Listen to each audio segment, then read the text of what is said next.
Ada banyak kesalahan dalam digital marketing yang seringkali dilakukan banyak pengusaha pemula dan ini berpola. Nah, ini jangan sampai terjadi sama Anda. Apa saja kesalahannya? Tonton sampai selesai.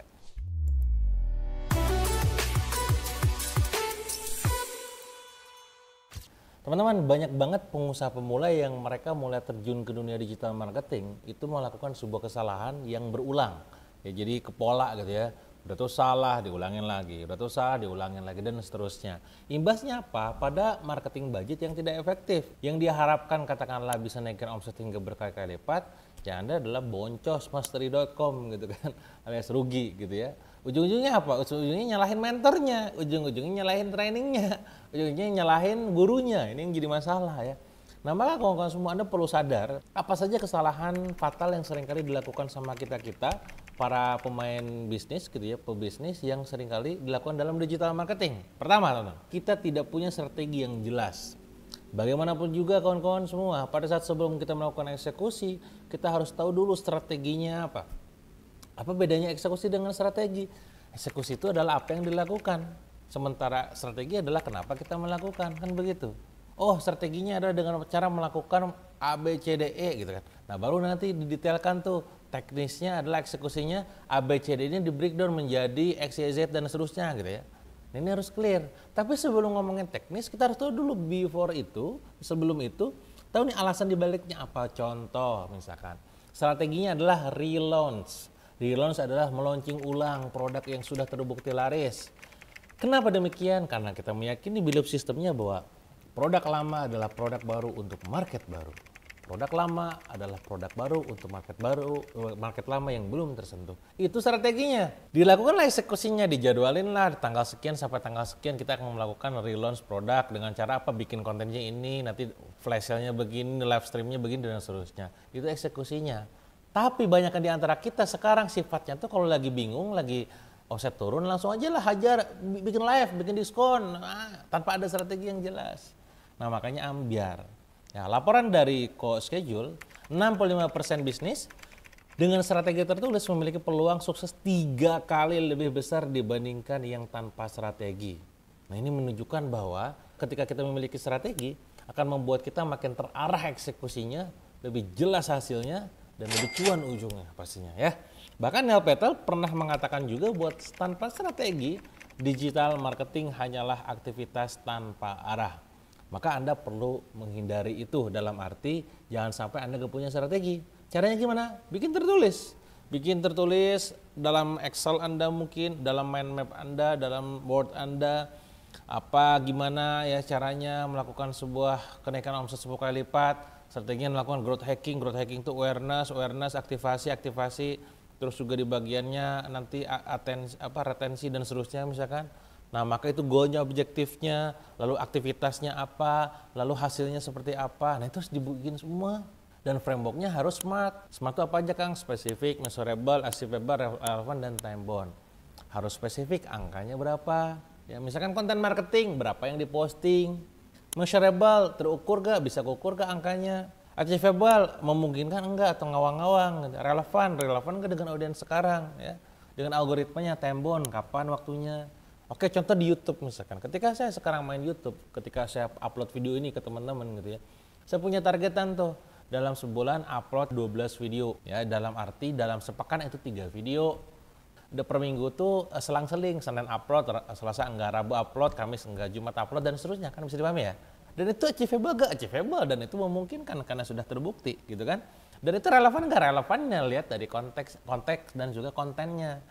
Oh, kalau misalkan kontennya saya bisakan bikin isu yang lagi ramai apa, kita ngomongin itu, sementara gaya saya bikin konten adalah nabung konten, itu nggak relevan. Ngomongin apa, tayangnya kapan, nggak relevan gitu. Maka harus dibikin konten yang evergreen, bisa dipahami? Jadi semua plan ada smart measure-nya, di mana kita harus benar-benar spesifik, measurable, achievable, relevan, dan time bound. Yang kedua, teman-teman, mengabaikan SEO gitu ya. Ya, kita yang sekarang terbiasa main ads gitu kan, seringkali mengabaikan SEO ini sendiri gitu ya. SEO mah lama, kelamaan dan seterusnya gitu kan. Fokusnya hanya pada ads doang dan fokus pada yang namanya organik doang. Padahal studi dari Bright Ads ini menunjukkan bahwa 53,3% traffic website berasal dari pencarian organik. Nah, makanya tugas Anda adalah membuat sebuah artikel demi artikel yang itu SEO friendly, yang itu ada backlingannya, yang itu ada authority domainnya. Nah, ini kalau ada istilah aneh di sini, telan dulu aja ya. Yang Anda posting secara rutin di akun website Anda. Maka saya pribadi di tahun ini 2025 saya akan meminta tim saya gitu ya untuk membuat sebuah artikel yang seringkali saya posting di sosmed, bikin artikelnya nanti dwkprigo.com/apa misalkan, nanti ada SEO-nya, kita optimasi naik.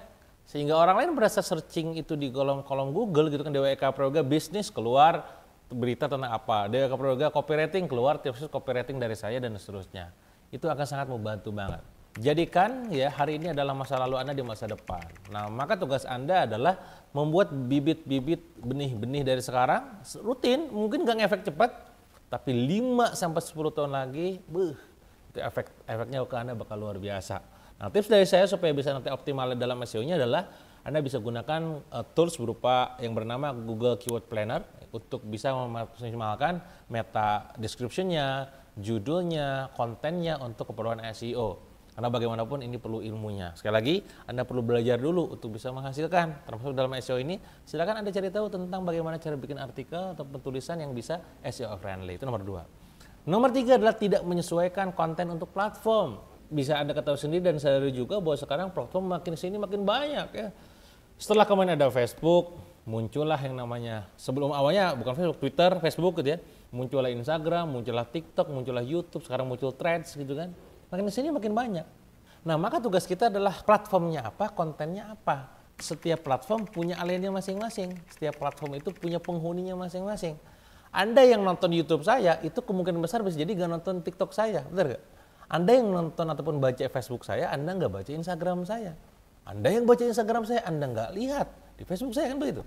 Maka Anda harus punya strategi. Menggunakan satu jenis konten yang sama untuk semua platform gitu ya, itu menjadi level 1. Oke lah, saya konten di satu nih misalkan pakai semua platform itu. Tapi nanti seiring berjalannya waktu Anda bisa menggunakan repurpose konten, recreating konten, ya, documenting konten dan apapun strategi konten marketingnya agar memastikan platform masing-masing beda experience-nya. Menurut Roach Social, postingan yang disesuaikan untuk platform tertentu meningkatkan engagement hingga 48%. Jadi sekarang kita sadar nih, bahkan sama-sama short nih. YouTube punya short, Instagram punya reel, sama kan? Tapi kan beda engagement dan algoritmanya. Maka disesuaikan mungkin hook-nya. Maka Gary V menegaskan bahwa konten yang efektif adalah konten yang berbicara sesuai dengan bahasa platformnya. Kalau di Facebook mungkin saya biasanya bisa jadi songong, hahe-hahe gitu kan. Di Instagram ada jaga image gitu kan. Monggo disesuaikan aja. Disesuaikan dengan audiensnya pastinya. Maka tips dari saya untuk Instagram, Anda gunakan, maksimalkan visualnya. Anda bisa gunakan storytelling gitu ya pada saat bercerita di Reels atau cerita dalam carousel gitu ya. Pada saat di TikTok Anda gunakan konten yang sifatnya itu edutainment, edukatif tapi entertainment gitu kan.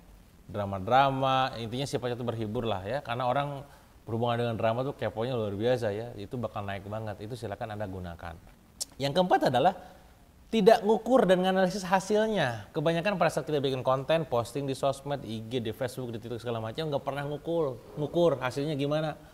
Termasuk pada saat iklan pun nggak diukur hasilnya seperti apa. Padahal HubSpot melaporkan bahwa 74% marketer yang menganalisis hasil kampanyenya secara rutin mampu meningkatkan ROI mereka. Maka tugas kita adalah melekin data tiap hari ini. Oh ini ROAS-nya sekian, CAC-nya, CPL-nya, CPA-nya. Itu istilah-istilah begitu dalam iklan. Anda pelajari itu. Kalau Anda bisa mengukur data gitu kan, maka Anda bisa meningkatkan data tersebut lebih baik gitu. Bagaimana mungkin kita bisa ningkatin hasilnya kalau kita nggak bisa mengukurnya, kan begitu. Seth Godin pernah mengatakan tanpa pengukuran kamu tidak akan tahu apa yang berhasil dan apa yang tidak. Maka ukur, measure gitu. Bisa dipahami ya? Nah, gimana nih omset hari ini? Leads-nya, sales-nya, konversinya. Gimana nih iklan hari ini? Katakanlah ROAS-nya berapa? CAC-nya berapa? Customer acquisition cost-nya, CPA-nya, CPL-nya, itu dicek. Maka tentukan KPI-nya secara jelas gitu. Misalkan CTR-nya berapa persen, conversion rate-nya berapa persen, engagement-nya berapa persen, ROAS-nya berapa kali, dan segala macamnya. Maka tugas Anda setelah menetapkan KPI ataupun OKR tersebut, pantau hasil dan analisa gitu ya. Itu yang keempat. Dan yang terakhir yang kelima adalah tidak mengutamakan pengalaman experience ataupun experience dari user alias user experience. Misalkan katakanlah Anda bikin landing page gitu ya, landing page-nya ternyata loading lama, ya Anda karena apa, hostingnya Anda lelet, nggak bagus, atau misalkan elemen-elemen di landing page-nya berat gitu. Ini tentu membuat orang lain awalnya mau beli gak jadi beli gitu. Padahal landing page dalam iklan dan juga dalam digital itu sangat penting sekali. Landing page yang rambat akan membuat orang lain kabur gitu ya. Brian Dean, founder dari Backlio, ya, mengatakan bahwa user experience buruk adalah musuh konversi. Jadi kenapa ya ini kok kayaknya yang trafficnya banyak tapi yang kabur banyak, ya karena UX lu jelek Pak, user experience lu gitu. Nah ini saya pribadi punya banyak platform dan ini menjadi sebuah evaluasian buat saya pribadi kalau misalkan pada saat bikin platform. Oh ini di skill up ini kenapa ya konversinya rendah? Oh karena ini, oh ini di Benesari kenapa ya orang-orang pada download tapi gak pada nonton? Oh kenapa ya di KBM begini dan seterusnya? Itu karena ada banyak kesalahan ataupun catatan di bagian user experience-nya. Nah itu adalah 5 hal penting teman-teman. Tepatnya di sini adalah kesalahan fatal dalam digital marketing yang harus Anda hindari, kawan-kawan. Kalau Anda mau ditanyakan silahkan komen di kolom chat. Kalau Anda suka dengan video saya silahkan di like, komen, dan share video ini ke sebanyak-banyaknya. Jangan lupa subscribe juga. Sampai jumpa di video berikutnya.